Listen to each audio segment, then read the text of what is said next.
आज की वीडियो में मैं आपको बताऊंगा 7 पावरफुल स्टेप्स जिससे कि आप फाइनेंशियल फ्रीडम अचीव कर सकते हैं। स्टेप्स बताने से पहले मैं आपको बताऊंगा कि फाइनेंशियल फ्रीडम क्या होती है। फाइनेंशियल फ्रीडम लाइफ की वो स्टेज होती है जिस पे कि आपको नेसेसरी खर्चों के लिए काम नहीं करना पड़ता, जबकि आपका अपना पैसा आपके लिए काम करता है, नेसेसरी खर्चों के लिए इनकम जनरेट करता है। तो बिना कोई टाइम वेस्ट करे वीडियो की तरफ चलते हैं। पहला स्टेप, फाइनेंशियल फ्रीडम का क्लियर गोल सेट करें। फाइनेंशियल गोल सेट करने से पहले आप अपने मंथली एक्सपेंसेस कैलकुलेट कर लें।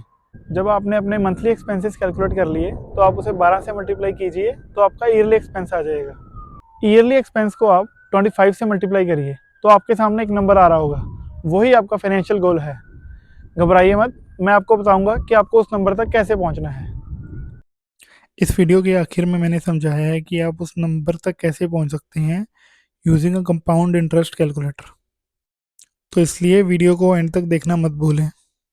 मैंने सिर्फ एक एग्जांपल दिया है, आप अपना फाइनेंशियल नंबर सोच के उसको कैलकुलेट कर सकते हैं। ये नंबर सिग्निफाई करता है अमाउंट जितनी की आपको चाहिए फाइनेंशियल फ्रीडम अचीव करने के लिए। जब आपके पास इतनी अमाउंट एक्यूमुलेट हो जाएगी तो आप फाइनेंशियल फ्रीडम अचीव करने के लिए रेडी होंगे। सेकंड स्टेप, अपने इनकम और अपने एक्सपेंसेस का एनालिसिस करें। एक पेपर लीजिए, एक साइड पे अपनी इनकम लिखें और दूसरी साइड पे अपने एक्सपेंसेस लिखें। थर्ड स्टेप, अपने खर्चे कम करें और स्मार्ट स्पेंडिंग शुरू करें। तो जिस साइड आपने एक्सपेंसेस लिखे हैं, अब वहाँ पे फिगर आउट करें कि आपके नेसेसरी एक्सपेंसेस कौन से हैं और फिजूल खर्चे कौन से हैं। तो मैं आपसे चाहूँगा कि आप वो फिजूल खर्चे थोड़ी देर के लिए बंद कर दीजिए और उसकी जगह स्मार्ट स्पेंडिंग शुरू करें। जो भी पैसा आपका फिजूल खर्चे से बच रहा है उसको आप इन्वेस्ट करें और ग्रो करें। फिजूल खर्चे कौन से होते हैं? फिजूल खर्चे जैसे कि हर महीने नए कपड़े लेना और अननेसेसरी गैजेट लेना। फोर्थ स्टेप, ज़्यादा पैसे कमाने के तरीके ढूंढें। आज के डिजिटल ज़माने में आपके पास एक और इनकम सोर्स होना चाहिए other than your regular job. Extra income generate करने के लिए आप 3 तरीके यूज़ कर सकते हैं। पहला पैसिव इनकम, दूसरा स्किल डेवलपमेंट और तीसरा साइड हसल। चलो तो इन तीनों तरीकों पर और बात करते हैं। पहला, पैसिव इनकम। पैसिव इनकम कई तरह की हो सकती है, जैसे कि rental income, stock, dividend investment. Rental income, अगर आपके पास अपना एक घर है तो आप उसको रेंट पे देके रेंटल इनकम जनरेट कर सकते हैं। और अगर आपके घर में एक कोई कमरा खाली पड़ा है तो आप उसको रेंट पे देके भी थोड़ी सी इनकम जनरेट कर सकते हैं। दूसरा, स्टॉक इन्वेस्टिंग। अगर आप किसी ग्रोथ स्टॉक में इन्वेस्ट करें और उसको थोड़ी देर बाद बेच दें कुछ मुनाफे पे, तो उससे आप थोड़ी सी इनकम जनरेट कर सकते हैं। तीसरा, स्किल डेवलपमेंट। आपको रेगुलरली अपने स्किल्स पे काम करना पड़ेगा जिससे कि आप अपनी इनकम ग्रो कर सकते हैं और या फिर प्रमोशन ले सकते हैं। Fifth step, smart investing. सिर्फ पैसे कमाने से और बचाने से बात नहीं बनेगी, आपको पैसा इन्वेस्ट भी करना पड़ेगा जिससे कि वो और ग्रो हो सके। आप अपना पैसा 5 डिफरेंट एसेट में इन्वेस्ट कर सकते हैं: real estate, stock market, crypto currency, gold और बॉन्ड्स। मैं आपको एडवाइस करूंगा कि आप अपना सारा पैसा किसी एक एसेट में इन्वेस्ट ना करें, वो रिस्की हो सकता है। सिक्स्थ स्टेप, इमरजेंसी फंड बनाएं। फाइनेंशियल फ्रीडम अचीव करने का एक बहुत इंपॉर्टेंट पार्ट है कि कभी भी किसी इमरजेंसी की वजह से आप स्ट्रेस में ना आए।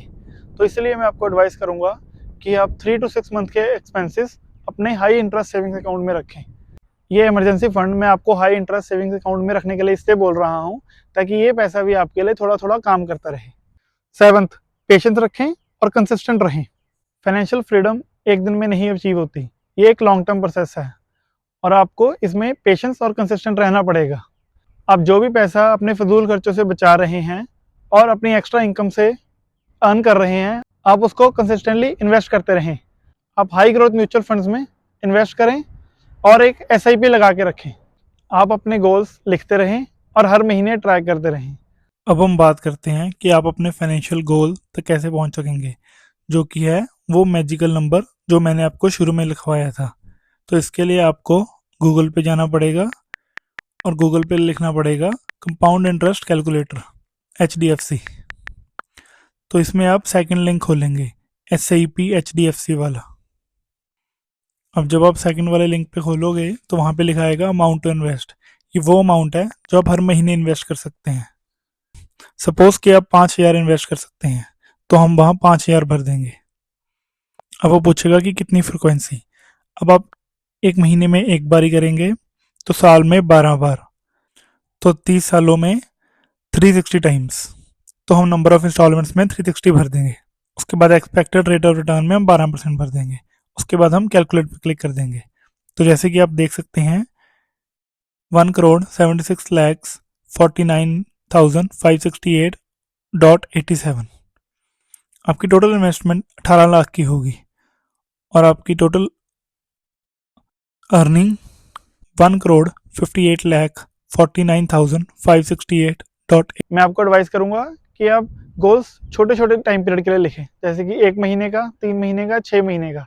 जब आप उनको अचीव करेंगे तो आपके मन को खुशी मिलेगी और एक पॉजिटिव माइंडसेट मिलेगा, जो कि आपको फॉरवर्ड मूव करने में बहुत हेल्प करेगा। आज मेहनत करो ताकि कल आपका पैसा आपके लिए मेहनत करे। अगर आपको वीडियो अच्छी लगी और वैल्यूएबल लगी तो प्लीज़ चैनल को सब्सक्राइब करें और वीडियो को लाइक करें। Thank you so much.